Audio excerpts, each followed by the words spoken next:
Hi, good afternoon, everyone. Thank you for joining our session today. So we will start our session soon. So before we get started, there's just some how to share with you and to help you to have the best experience for today's talk. Yeah. So at the end of the talk later on, we will have a Q&A session. So if you are new to the webinar or not so sure how to facilitate over these webinar functions, you'll see a Q&A button at the bottom with two speech bubbles. So if you click onto the button, it actually leads you to a platform where you can type and send your questions for speakers today.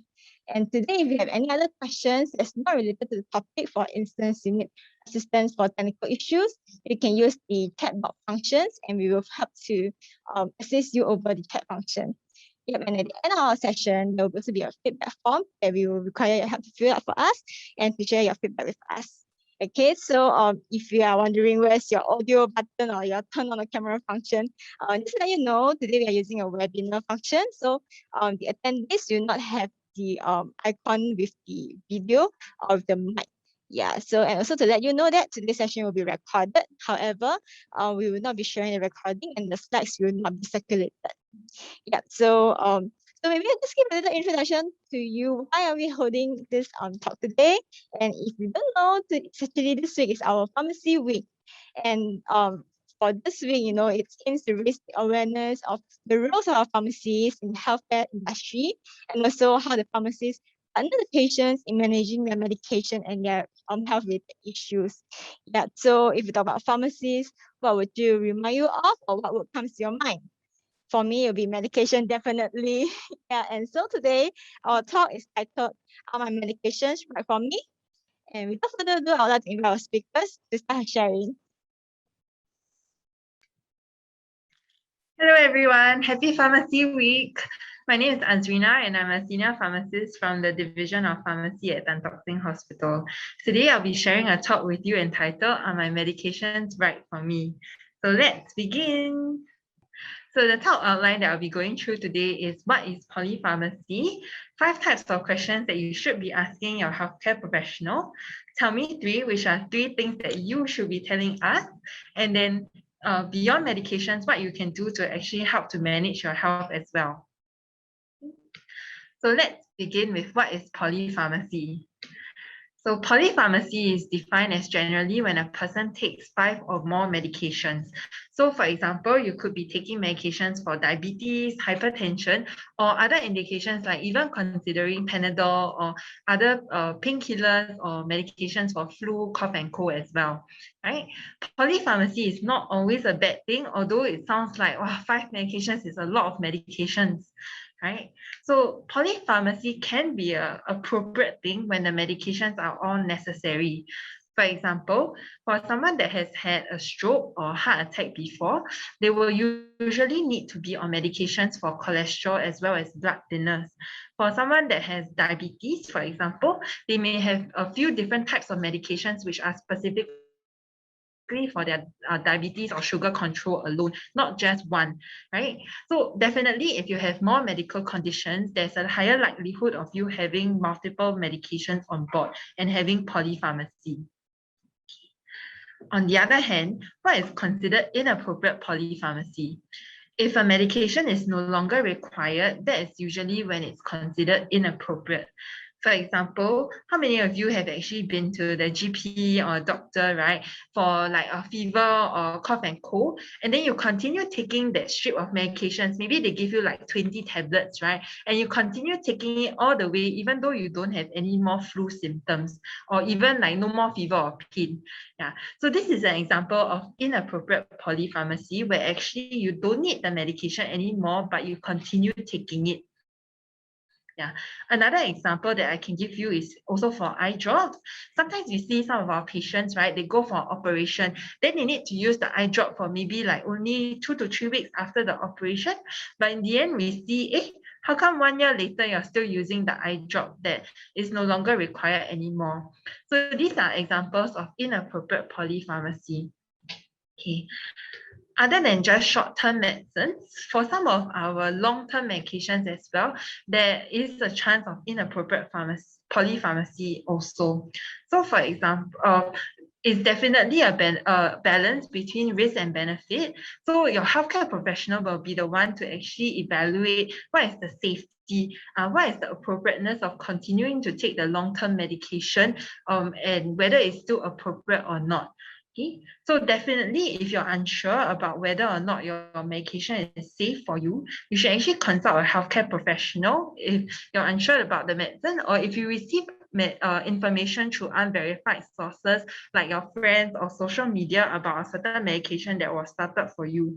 Yes, I know that friends can be quite trustworthy, and they tell you information because it's actually they have your best interest at heart. But definitely you have to check with a healthcare professional because they may not have a full picture about what conditions you have that mean you that of which you actually need to take the medications. Okay, so the most important is always consult your healthcare professional if you're unsure about whether the medicine is still appropriate for you or not. Okay, so some other things that you can do to guide you to understand whether or not the medication is appropriate is actually to ask your healthcare professional 5 types of questions. Okay, so the 5 types of questions briefly is 1, whether there's any changes in your medicines. 2, whether you need to continue the medication or not. 3 is proper use of your medications. 4, whether there's any monitoring required for your medicines. And 5, any follow-up that's required for the medication as well. So I'll go through each of these 5 questions in detail after this. Okay. So the first one that we have is changes in the medicines. So there's many different ways that your medications can change each time you go for a follow-up visit with your doctor or even see your healthcare professional. The first one is when medications are started. Okay, if you are newly diagnosed with a condition like high blood pressure, diabetes, or high cholesterol, then you may be started on many different types of medications that are for these diagnoses. Okay. Other times, you may also be started on short-term medicines like antibiotics for ear infection, or you may even be started on a medication in the sense that the medication was previously stopped before, but now you're being restarted on the medication again. Okay? So knowing and understanding when these medications are started is important because it helps to guide you also to understand how much medication you need to collect whenever you visit the pharmacy as well. So for medications that are short courses like antibiotics or medications that are only specifically for maybe 2 or 3 days, you should definitely always collect the full supply. If it's a chronic medication, meaning a long-term medicine, then if it's newly started, you may want to consider and ask your doctor, oh, should I only take it for 2 to 3 weeks first and observe whether it's working for me or whether it's safe for me, and then you come back and collect more? Or you may also consider even like collecting the full duration of the medication, but you always have to take note that for pharmacy point of view, we don't do any exchange or refund of these medications once they have left the pharmacy as well. Okay. So some other changes is when medications are stopped, right? So for example, I think quite a number of you will always receive constipation medicines whenever you come to the pharmacy. Medications like lactulose, Senna, or even the bullet, which is inserted into your rectum. Okay, right. So if, say, for example, you're having diarrhea, then definitely this medication will be stopped by the doctor as well. Okay. Sometimes you may also see medications like blood pressure ones that are stopped for individuals that may have frequent falls or giddiness at home as well. So when we're talking about supply also, another good question to ask is, should I be discarding the medication that I have at home now? Sometimes these medications, for example, diarrhea, it may only be a short term that you have this loose stools. Okay, so you may not necessarily have to throw away the medication directly or immediately. You can still consider keeping it at home first, but there are other things that you need to take note of, which we'll go through later when it comes to storage of the medicines as well. Okay, so always for example, if you are stopped, your blood pressure medication is stopped because your blood pressure is low for a period of time, very importantly, you should ask your doctor, is there a chance that my medication may be restarted during the next appointment, for example? Sometimes you may notice when your medications are stopped, your doctor may also tell you, oh, usually you see me in 3 to 6 months for an appointment, but this time I need to see you in 1 month or 2 months instead for a closer follow-up. So in such instances, you know there's a chance that if your blood pressure goes up again, then it may be restarted again, depending on your condition. Okay. The third way that medications may change is sometimes that your doses may change. We are very familiar, right? Every time you go to the pharmacy, then they'll tell you, oh, this one take 1 tablet in the morning, this one take 2 tablets in the morning, or sometimes at night, or even this one take 3 times a day, for example.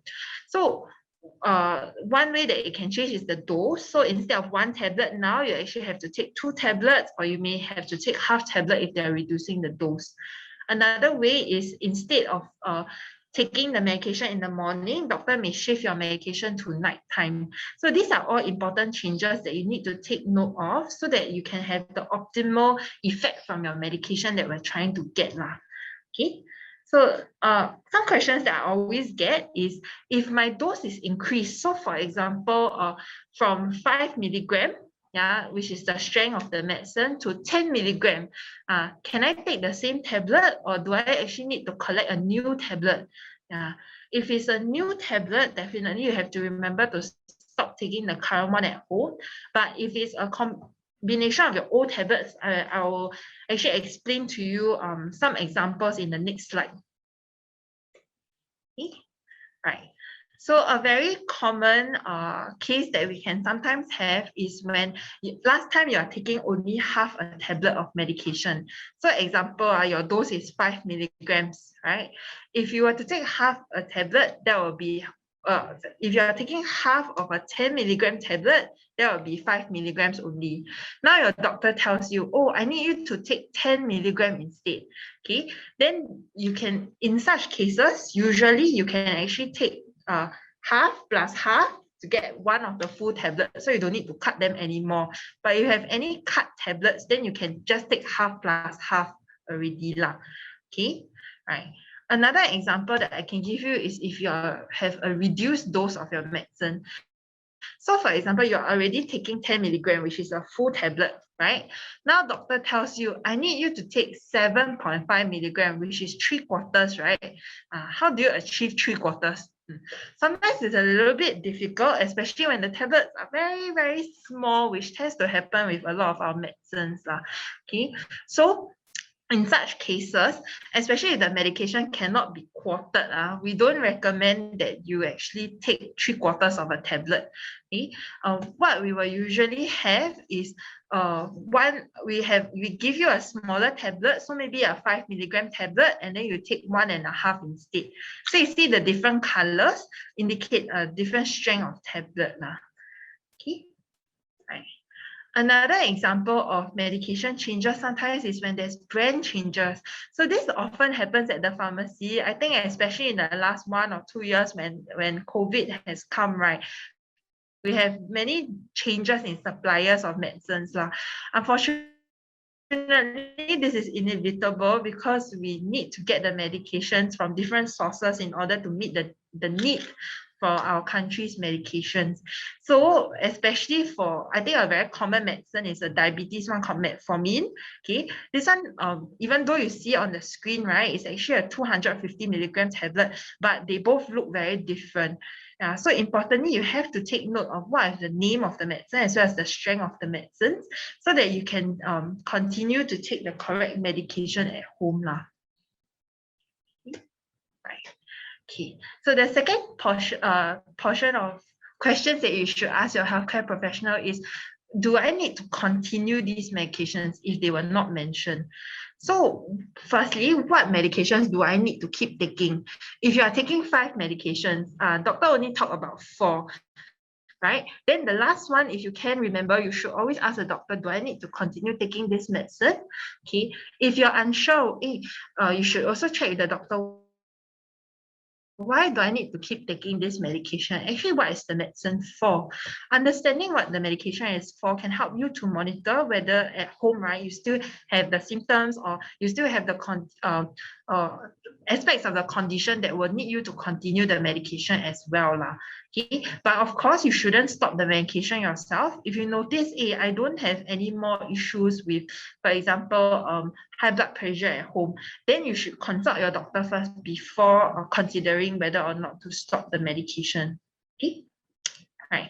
Another good question is, how long do I need to continue these medications for? So especially when you're started on the medication newly, right? If you're unsure, doctor, is this forever? Yeah, you should be asking these questions so that it gives you a good gauge in the future about whether or not this condition is something that can be manageable with other ways or only medications alone. Okay. So just to define chronic medicines are medications that are meant to be taken long-term usually without any particular end date, unless in the future when we are doing monitoring, right, then we weigh the risk and benefit of taking the medicine and we notice that the risk is actually higher now or there's no longer any need for the medicine. Okay. So other than chronic medicines, these are some medications which are started usually with an end date, meaning they may not be long-term medications. The first one is always antibiotics. So antibiotics, always, every time you see the doctor, right, they'll tell you, oh, this one I give you 1 tablet 2 times a day for 1 week. Right? So always must complete the course of antibiotics. Yeah, so in such cases, these medications have an end date and they're not meant to be taken long-term. Okay, sometimes, especially for those that are hospitalized or admitted, they may also go home with short courses, maybe 2 to 3 days of medications that are to replace certain salts in their body. Yeah, when we are a little bit sicker, sometimes our body uses the resources a little bit more. So that's why it's not enough in our body and we have to replace for maybe 2 to 3 days. Okay.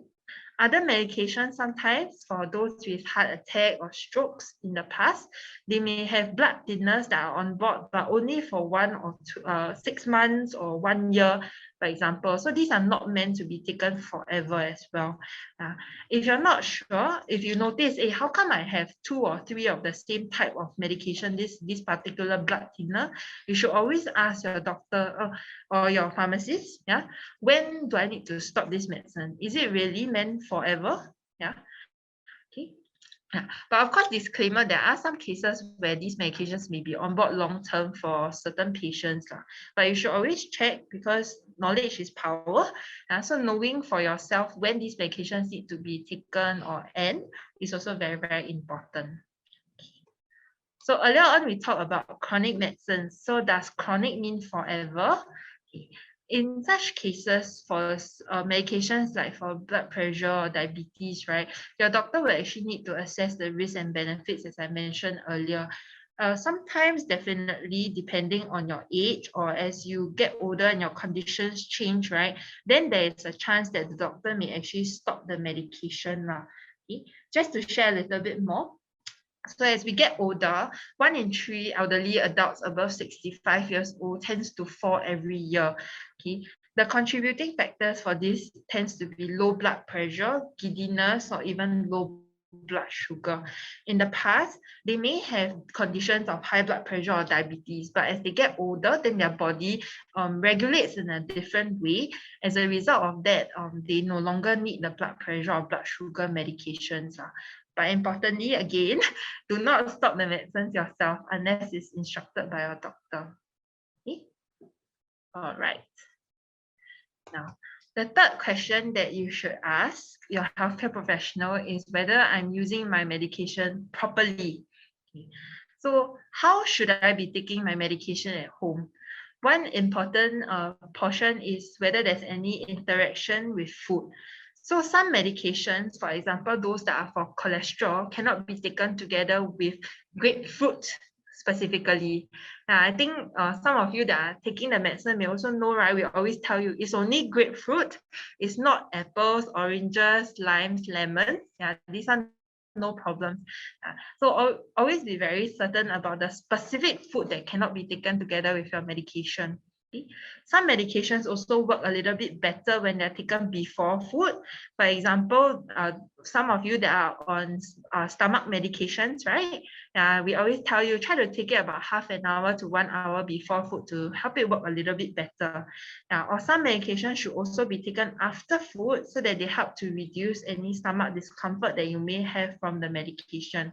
So if you notice what I'm saying, right, it's very different reasons for why you may be taking the medication away from your food or away from different types of food. So if it helps you to understand and remember a bit better, try to ask your pharmacist or your doctor, why do I need to take it away from food or in a special way related to the food itself? Okay. Another important portion is expiry dates and special types of administration of the medication. So for those that have a standby medication called GTN, you may know that once you open the bottle, right, usually 8 weeks after, you need to throw away the medication already. Some medications, they melt in our hands as well. So when we want to store the medication, we need to store them in a very cool, very dry place, even cooler and drier than your normal medications itself, just to make sure that they remain stable and they can be used during those emergency situations where you need them. Okay. Another important factor is we tend to keep medications at home in our cupboards, our drawers, especially if you collect a lot at one go, right? Always remember to double check the expiry before you take the medication, just to make sure that the expiry date has not passed yet. Another common question that I get is always, my medication expired just 1 month ago. Can I still take the medication or not? Unfortunately, we still don't recommend that, okay? Because the medication is only tested for safety up to the point where it's stated on the expiry date. Beyond that, we cannot guarantee whether the medication will work or whether the medication is still safe for you or not. Okay. Medications like eye drops as well. So eye drops 4 weeks after opening, usually we will need to throw away, or there are some special eye drops where you also need to throw away even on the day itself when it's those individual little vials. The way that you administer the medications can also be different. For example, administering your eye drops, sometimes the doctor may tell you to use it in your ear instead of your eyes. Okay, so important things that you need to make sure before you leave the pharmacy or the hospital with your medication. Right. For standby medications at home that you have also, proper use is, you have to ensure proper use by making sure that you're using it for the right purpose. Okay.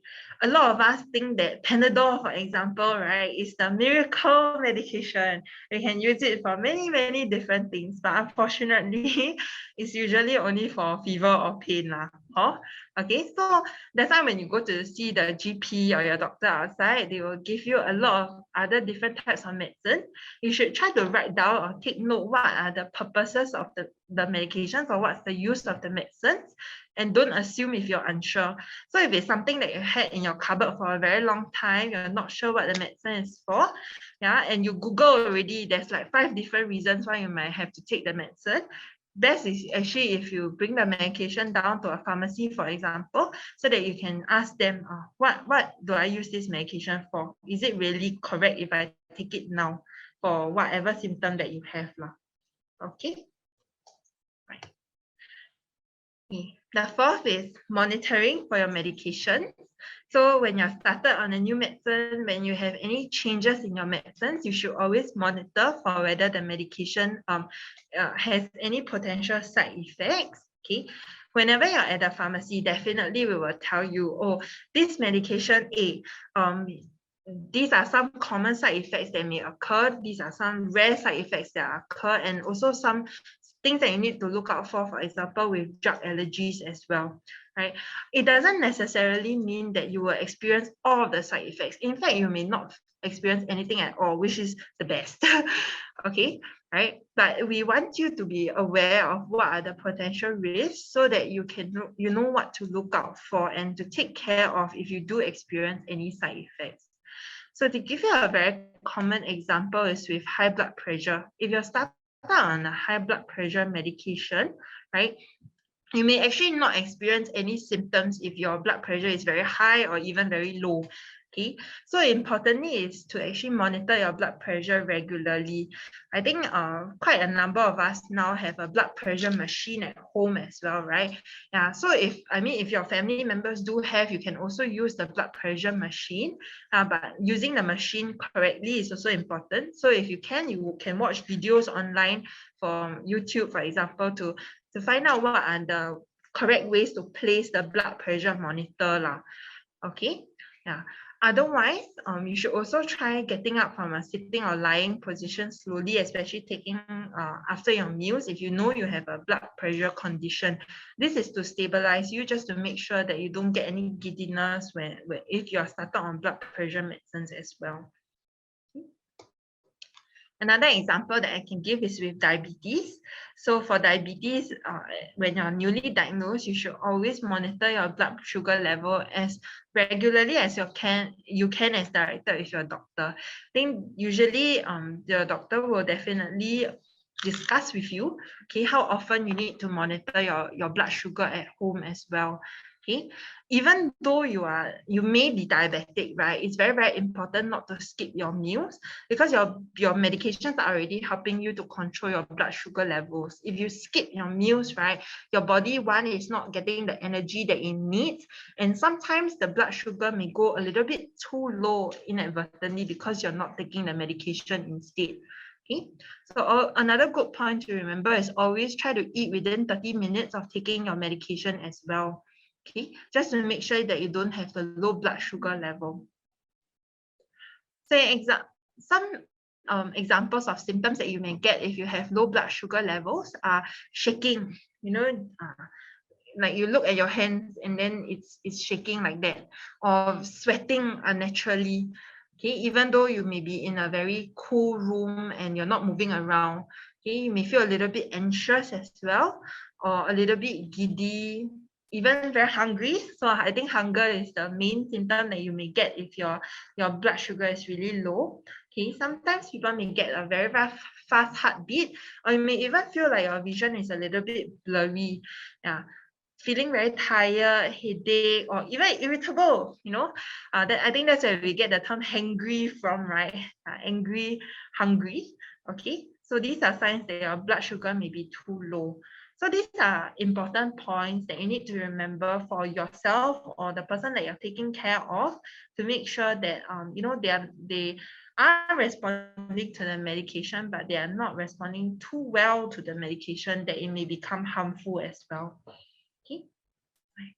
So other than side effects, you should also be monitoring if the medications are working for you.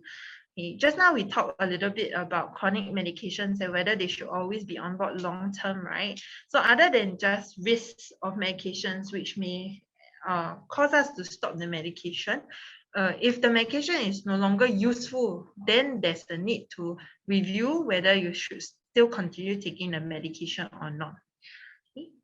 The example that I'm going to give is for vitamin B supplements. I think quite a number of us are aware that sometimes we share with our friends that vitamin Bs can be very useful for a variety of different reasons, like nerve pain, sometimes tingling sensation in our hands and feet, and even sometimes we do blood tests in the hospital as well. And if we find that your blood vitamin B levels are too low, then we will start you on the supplement as well. Right. So, but with these supplements, it's very important to monitor for any improvement. If it started for reasons like low vitamin B levels, then definitely we will do blood tests to monitor. But if it started for things like nerve pain or tingling, right, you should actually monitor yourself whether it's helping or not. If you feel that after 3 to 6 months or so, you don't feel a difference at all, it's actually important to inform your doctor so that we can discuss and we can see if there are other options that may be a bit more helpful for you with your condition, especially if the condition is getting worse as well. Yeah, then definitely we will want to consider other alternatives for the condition. Right.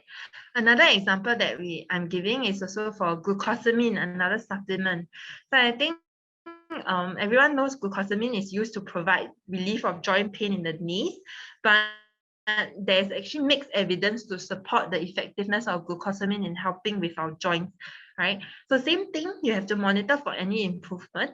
This one is really like almost 50-50 thing. Some people say that it helps a lot. Some people take it and then they don't feel anything at all, right? So if you don't feel anything at all, you should really tell your doctor so that they can consider stopping the medication for you. Because we also don't want you to be taking another pill unnecessarily when it doesn't help you at all. Okay. Right. So last one is follow up. So always ask your doctor, like just now I mentioned about the vitamin Bs, right? I can ask your doctor, do I need to take any blood tests in the next time I come for appointment, or how often do I need to see you, okay, in order to monitor for the effect of my medication, right? This one, your doctor will actually share with you what is their plans in terms of your care, but it's important to also keep a record of your appointment and medication supplies at home so that the next time you come for your appointments or your visits, you are very clear about what are the needs in terms of follow-up for your medication. Okay, right. So we talked a lot about things that you should ask your doctor. Now there are three things that I want you to tell your healthcare professional instead, right? The moment you see the doctor. Yeah, so don't wait for us to ask you. You can always bring up the information already. Okay. So the three, tell me three is actually one, whether you were admitted to any other hospital or not. Some of you may not be aware, but if you were to go to a private hospital like Raffles or Mount E, we do not have records of your medications or your condition sometimes on the system because it's not 100% sharing of information between these hospitals. Okay? So always tell us, because definitely if you were admitted to a hospital, there will usually be some changes to your medications and your health condition as well.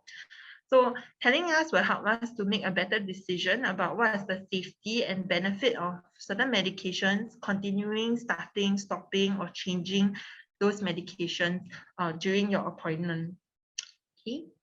The second one is whether you've seen other doctors. So for a similar reason, right? If you were to see a private family doctor outside and you were started on a medication for gout, for example, and you suddenly had a very bad allergic reaction, if we were not aware that you saw another doctor and took a certain medication, we may not be aware that the allergic reaction could be due to that particular medication or the condition itself. Okay? So same thing is the flow of information between these private doctors and with us. So must always inform us if you've seen other doctors recently, usually within the last 3 to 6 months or so. Or if you saw that private doctor and you usually see them on an annual basis, then you should also let us know. Okay? Right. And then last one, if you are very clear about what are the changes in medications that may have occurred at those visits with your hospital or with your doctor, then you should also let us know as well. If you happen to change certain medications yourself at home, that's also important to inform us. So for example, if you are taking a supplement like glucosamine, and then last time in the past, you were supposed to take 3 capsules in the morning, but now you notice, it doesn't, I feel the same even if I take 1 capsule or 3 capsules, right? And you started taking only 1, then you should also inform us so that maybe there can be certain changes in how we prescribe the medication for you, or even our consideration of how we should advise you on maybe slowly stopping the medication instead, since you don't feel better even when you're taking a higher dose. Okay. Of course, again, we don't encourage you to change the dose of the medication yourself, but if you do happen to change the dose of the medicine or you're not taking certain medicines, it's better to tell us rather than for us to not know. Okay. All right. So always importantly, what can you do at the pharmacy? It's the best time to ask about your medicine. So always find out more. We have a lot of leaflets, and of course your pharmacist is a walking encyclopedia about medications, right? So always ask questions when you're at the pharmacy counter so that we can help you a little bit better to understand about your medications. Okay. at home itself, okay, you can consider doing up a medication list like the one that I have on the right. I know it's a little bit small, so it can be a bit difficult to see. For Tantoxin Y specifically, we can print out a medication list for you at the pharmacy counter. So always ask for that if say we didn't give you one.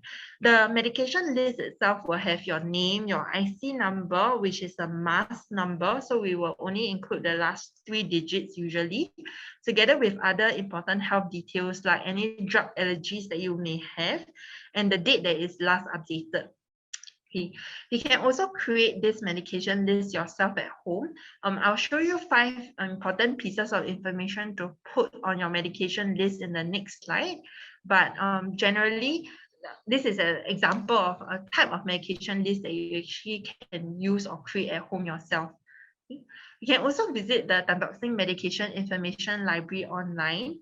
So if you were to Google Tantoxin Pharmacy, right, we have a leaflet library that you can access. You can search the medications by name, or you can even search the medications by your condition itself. So like high blood pressure, high cholesterol, okay. And then you can get more information about these medications in detail, like what they are for, what any side effects, anything to monitor, what happens if you were to miss a dose, for example. So these are other good resources that you can get online as well. Okay. So earlier I mentioned that I'll share 5 important pieces of information put on your medication list. So first one is the name of the medicine. Okay, so name of the medicine, like earlier when I showed you the example of the different brand changes, right? So knowing the name of the medicine will help to ensure clarity in this sense and make sure that you're not taking double doses of your medicines or missing out on certain medications also if the brands keep changing. Okay. Second is the indication of the medicine, which basically means what is the purpose of the medicine. So knowing that your medicine is for blood pressure, for cholesterol, for example, will help you to be able to monitor for your medication a little bit better. Okay. Third is the dose regimen. So how many tablets do you need to take every day? Or if even better, if you can, you take note of the number of milligrams of each tablet that you're supposed to be taking, just in case you go to a different hospital and they don't keep the same tablet, then it will already be a very clear to the healthcare professional how many tablets of our new one that we need to give you this time. Okay. Fourth is usage.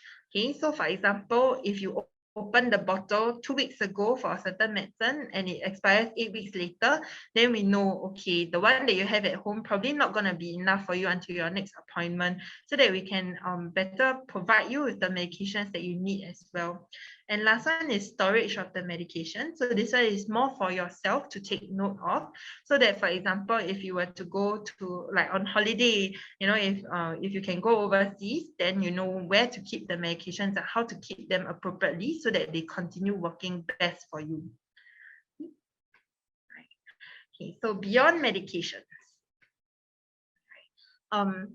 I think this one you've probably heard a lot in through other talks as well if you have attended, but always other than just medications, it's always working on your health as a whole.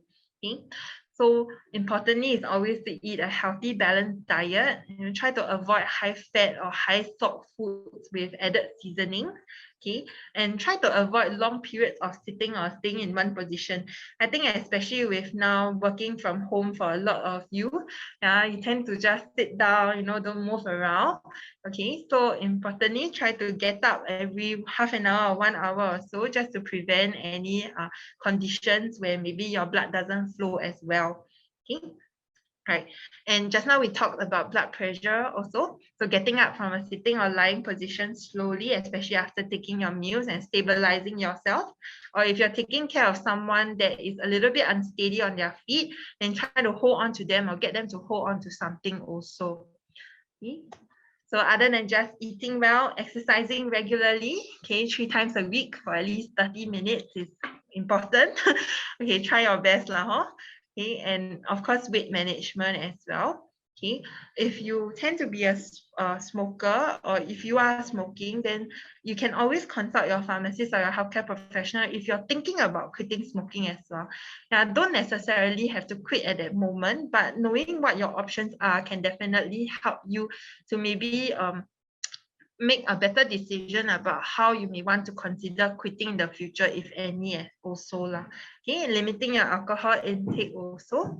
Okay, and wearing properly fitted footwear is also quite important to make sure that you're steady. And for those that are maybe diabetic, make sure that you don't have any cuts on your feet as well.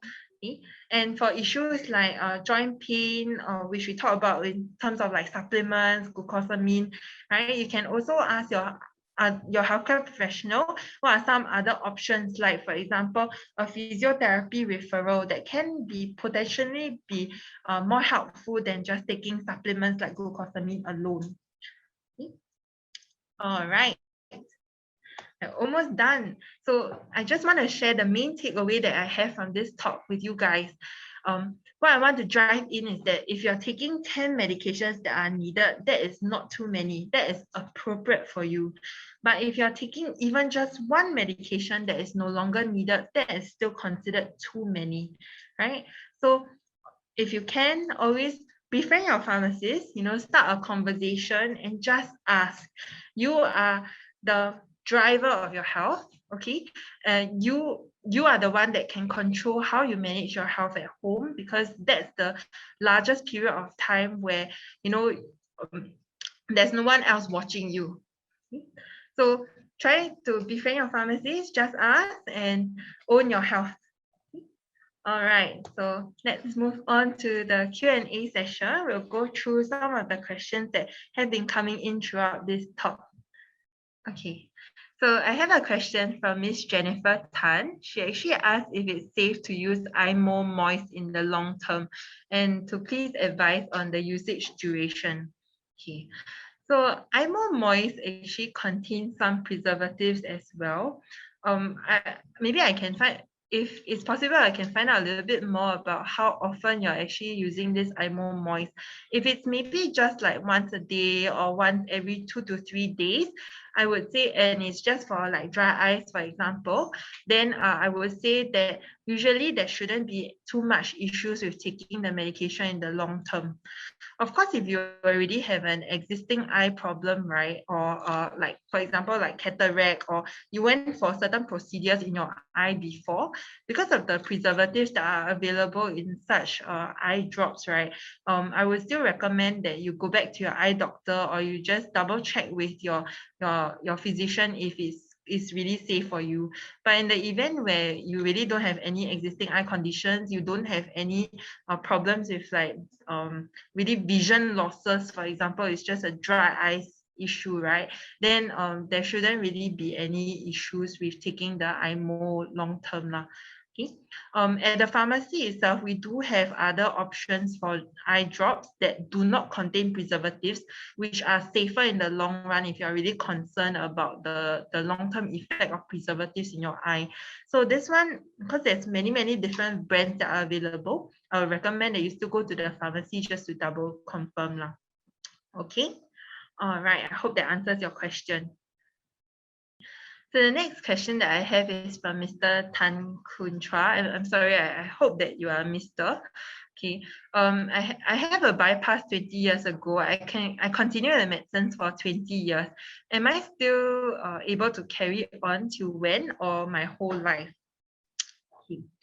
So for conditions like heart conditions, for example, usually such medication should be carried on for your whole life, but there are different medications for different purposes as well, which are started for your bypass. Okay, so for example, if it's a blood thinner medication, usually such medication should be continued long term unless you have any risk of bleeding, for example. Okay, for medications like blood pressure, I think we have talked about this quite extensively. If say you tend to have like giddiness or low blood pressure issues, then definitely the doctor will consider whether it's safe to continue for you or not. But usually if you been taking the medication and I see you've been taking for 20 years and you're quite stable, right? These are preventative medications to prevent you from having any other further heart condition. So as long as they are safe for you, usually we will continue on for your whole life. Okay, I have another question from anonymous attendee. So the question is for cholesterol medicines.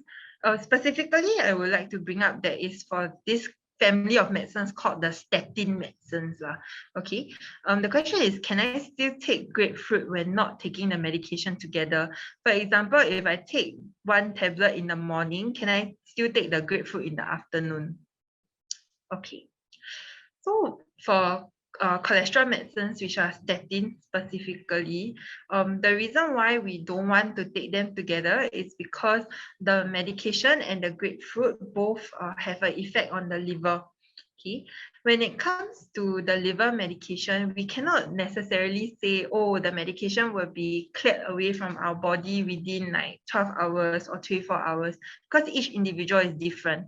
And sometimes the effect that can occur from eating the grapefruit, right? We cannot definitely say, oh, the grapefruit is gonna wash out from our body and come out in our stools maybe in like a few hours. Yeah. So as much as possible, we will recommend that you should not take the grapefruit at all, because what we want to reduce is the risk of any side effects from taking the medication together with the grapefruit lah. Okay. In the event where accidentally it was taken, or a small amount was taken, like maybe half a glass of grapefruit juice, or one piece of grapefruit, for example, it shouldn't be too much of an issue. But as much as possible, we'll recommend to try to avoid completely lah. Okay, I have a very interesting question from an anonymous attendee. So they asked, what is the role or the interaction of the doctor and pharmacist with regards to my medicines? Because this person noticed that at times the pharmacist actually called the doctor before dispensing. Okay, so this is I can go into great detail about this, but maybe to just briefly explain, when the doctor sends in a prescription, the pharmacist doesn't just pack the medications and then give it out to you and explain maybe certain details about the medication. What we are doing is also looking at your condition as a whole to make sure that the medication is, one, safe for you, two, whether the doses of the medications are appropriate for you, to make sure they are not too high, not too low, for example. Okay. Another thing is also whether they interact with any of the medicines that you're taking. For example, if you see the heart doctor in clinic 3A, right, and then you also see your endocrine doctor in B1A, right? Sometimes your heart doctor and your endocrine or your hormone doctor may not be aware that you're taking medications from both sides. So they give you a medication that can potentially interact or kind of like fight each other, right?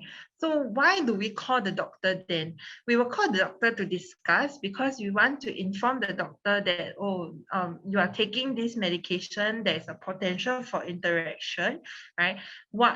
Sometimes the decision may be to either monitor to make sure that the interaction is not something that's severe for you, or two, we may also sometimes discontinue the medication or discuss with the doctor such they say, oh, don't take the medication anymore. Or three, sometimes we may adjust the dose of the medication as well, so that it's a little bit safer for you. So these are some examples of the checks that the prescription will go through before we give you the medication at the pharmacy itself. So those are some examples of why we may call the doctor, although it's just one example, and there can be many, many other reasons why we may be discussing with the doctor as well. Right. Okay, I hope that answers your question.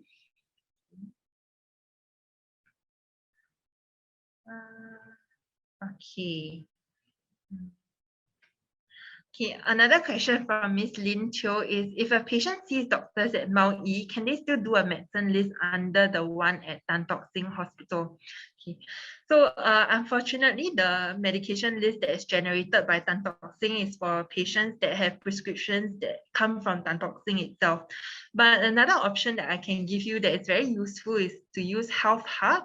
So in Health Hub, you have an option of looking at medication. Sometimes it may not reflect the medicines that are prescribed by private doctors again, but the medication can be put in by yourself. Yeah, so if you put in the correct name of the medicine, the dose, right, when it was started, why it was started, for example, you can also have a handy like medication list reference that is in your Health Hub itself. So that's another thing that you can consider. Maybe download the app later on and have a look at how to actually use that lah. We have a question earlier from L, which asks, are medical records stored in the national database, which is accessible to NUH and SingHealth? Okay, and he also had a follow-up question, which is, okay, sometimes my elderly parents may not be able to articulate that they have certain conditions or scheduled surgeries upcoming, which is why he's asking the question about the medical records being integrated lah. Okay, so Singapore is currently moving toward an entirely integrated healthcare system, meaning that when you have appointments, when you have medications, when you have clinic visits, right, your doctors in the future and your healthcare professionals should be able to see where you have gone, where you are going, and what other procedures and medications you're going for as well. Okay. At this point of time, the full integration has not occurred yet. So there are still certain lapses in the information in terms of what we can see, especially in detail. So in general, we can usually see, oh, you visited NUH or you visited this SingHealth Polyclinic or National Healthcare Group, but we may not see the exact details of what happened during those visits. Yeah, so that's why, if possible, if ideally, if you can, you should try to follow your parents for appointments. But I know this can be very, very difficult, especially if they have quite a lot of appointments lah. So maybe what you can do is perhaps give your parents a note and ask your doctor to maybe give you a call at the end of the appointment or during the appointment itself, just to share what went on, so that the next time if they go for another appointment, right, and the doctor needs to clarify, you can be a point of contact for your parents lah. Okay, I mean, hopefully in the future, with what we are moving to, there will be a full seamless integration so that this doesn't need to happen. Yeah, but at this point of time, that's the usual option that we can actually give you lah. Okay, yeah, all right. Okay, so the next question we had is, if a doctor advised stopping high blood pressure medicines immediately to be on the safe side, when should I see the doctor? Yeah. So for this question, there isn't really a hard or fast rule on whether how soon you should be seeing the doctor. If your blood pressure has been quite stable, meaning that it has been very low for maybe the last 2 to 3 months, right? Then your doctor may actually advise to stop the medication for 2 to 3 months or so and monitor depending on how you're doing at home lah. But if say it is a situation where suddenly your blood pressure has been dropping in the last 1 week or 2 weeks, then usually in such cases, the doctor will advise for you to see a little bit more frequently. If they don't necessarily say to go back to the clinic itself, they may advise you, oh, maybe in 1 or 2 weeks, you go back to the polyclinic instead, or you see your family doctor that's nearby, so that we don't have a full appointment for you in the hospital itself lah. Yeah, so there isn't really a hard or fast rule in such cases, but the important thing is to monitor appropriately at home, just to make sure that your blood pressure isn't going very high or going very low suddenly as well. Okay. Right.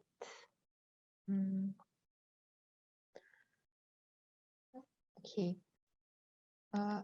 Another question that we have is that are there any other fruits or food to avoid when taking statins?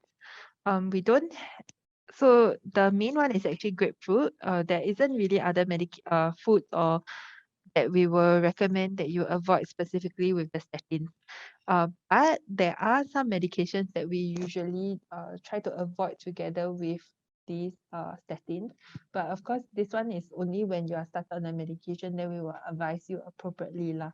One of them is a common antibiotic that we sometimes see, which is called clarithromycin. So that's why importantly, tell your doctor three, tell me three, right? So tell your doctor what medications you're on so that if they want to start you on any new antibiotics or food, then they'll be able to advise you appropriately.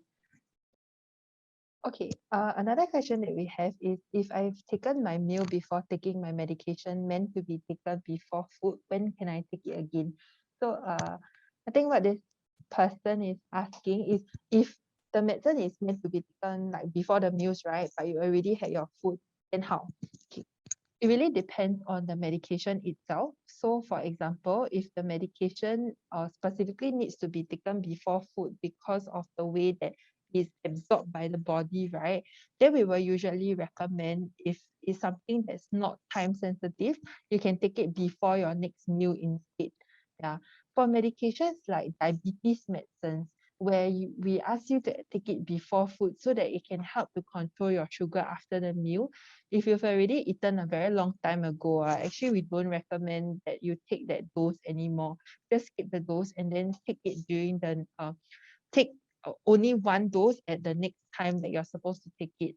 For example, if you were supposed to take the diabetes medicine for breakfast and dinner, right, and you miss the breakfast one, you only realize maybe 2 or 3 hours after breakfast, then you should only take it before your dinner lah. And you only take one dose, you don't double up the dose. Okay. In another scenario that I can give, for example, if you realize the diabetes medicine, you didn't take it, you realize like maybe 10 minutes or 20 minutes after your meal, then it's still okay to take. But if you realize 2 hours later, then no, definitely not. Okay. Another example that I can give is for gastric medicine. So gastric medicines, if you're taking it as a on and off basis, just when you have very bad gastric, right? Actually taking it at the point of time where you are having that very bad gastric is also reasonable because it will still help to control the gastric acid a little bit better later in the day.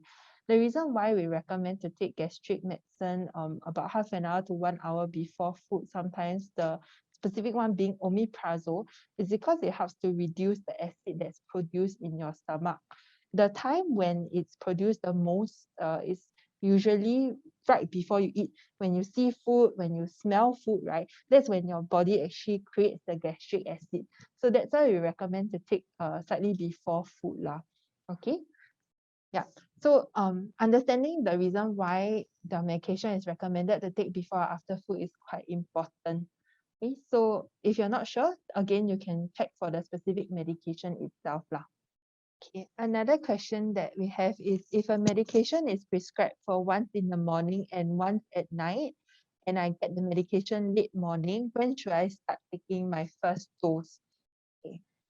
If the medication is, for example, antibiotic and you need to take the medication twice a day, if you receive it late in the morning, okay, depends on how late in the morning, okay, and also depends on how late you sleep. So if you receive it at like 12 noon, right, and you want to take the medication, that's fine. Okay, you can, if you sleep at around 12 midnight, yeah, or if you sleep around 10 at night also, that's fine. You can, if it's a twice a day dosing. Okay. If the medication is a 3 times a day dosing, for example, I would recommend that you just start from the afternoon dose, take the night dose, and then the next day, then you continue with your 3 times a day dosing. Of course, it really depends also. For example, if the medication should be taken after food, right? After lunch, after dinner, yeah, then same thing, you start after lunch, then take after dinner. Then the next morning, then you start it after breakfast, lunch, and dinner lah. Okay. I hope that answers the question. Okay. We have a question from Miss Janet Cole who asks, must I strictly take my medications with only water? Can I take them with Milo or soy milk? This is a good very, very good question that we get very often. So certain medications have no issues. You can take them together with milk or soy milk, or even like fruit juice or other drinks that you like to take. Yeah. I don't really recommend taking together with fizzy drinks, which have a lot of sugar and sometimes can actually degrade the medication very quickly because of the carbon dioxide that's inside lah. But anything that isn't really fizzy usually should be no problem together with most medications. But the keyword is most. Okay, so some medications specifically, we do not recommend to take together with products that have calcium inside.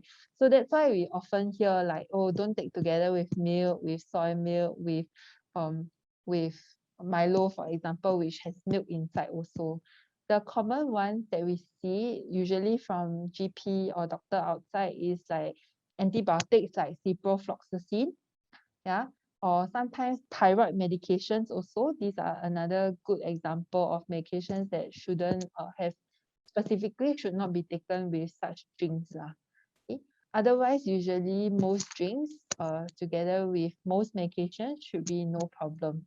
Yeah, but of course, for Tantoxin very specifically, we will always put the specific instruction on the label itself in the fine print below. So if it's not there, but you're not sure, then it will be good to check with your pharmacist or your doctor. But if it's there already, then you have to follow. Okay. Okay. Maybe the last question that we have is actually about calcium carbonate and whether it should be taken before or after food. So calcium carbonate is a supplement that we can sometimes see outside at the pharmacy or anywhere else. For some of our patients specifically, they may be taking it for conditions where they have kidney dysfunction or kidney issues. For such patients, that it can swing two ways. Okay, if they are using it as a calcium supplement, for calcium supplements alone for bone strength, then we will recommend it to take it away from your meals. Okay, but if those patients are taking it for their kidney specifically, right, that's when we will recommend to take it strictly with your meals, because the calcium helps to bind together with some toxins in the food that we don't want to be absorbed into the body. Yeah. So for most individuals, if you don't have any kidney issues, then as a calcium supplement, you should be taking it away from your meals lah. That will make it work better. Okay. Nah. All right. Then otherwise, yeah. All right. That's all. Thank you very much. Okay, hi, thank you. Thank you, Rosina, for sharing. I think it's very insightful. I do learn a lot about medication, and thank you all of you for the questions and enthusiasm. Yeah, so before we come to the end of our talk, would you like to share with you some upcoming talks that we have? Yeah, so if you can see on the slide, on the 29th September, we have one that's related to COVID vaccine. I think that's a very hot topic, so people talk about COVID and vaccination. So if you want to find out more about what you need to know to protect yourself, family, and the community, you can join us on 29th September at 3 p.m. for the talk. Yeah, if how to register, you can scan the QR code, or you can visit the link that's shown on the slides. Also, next up in October, we are holding an event for our Singapore Patients Conference 2021. So the event will be on 29th October and the 30th October. So there's going to be plenary sharing. There's also going to showcase of inspirational stories of our Singapore patient action award of recipients. Yeah, so if you're wondering how you can sign up, you can scan this QR code, or you can visit our Facebook page or Instagram account at Singapore Patient Conference to find out more details. Okay, last but not least, we would like to seek your feedback for today's session. So if you have any feedback that you want to share with us and share with us your experience, you can visit the link or scan the QR code and to share with us what you feel about today's session. Okay, and with that, we have come to the end of our talk today. if you have any further queries or questions that you'd like to ask our pharmacists, you can actually email them at ttsh@ttsh.com.sg. Yep, the link will be shared in the chat in a while. Okay, great. That's all for today's session. Thank you for tuning in to today's session with us, and I would like to see you in the next event. Thank you.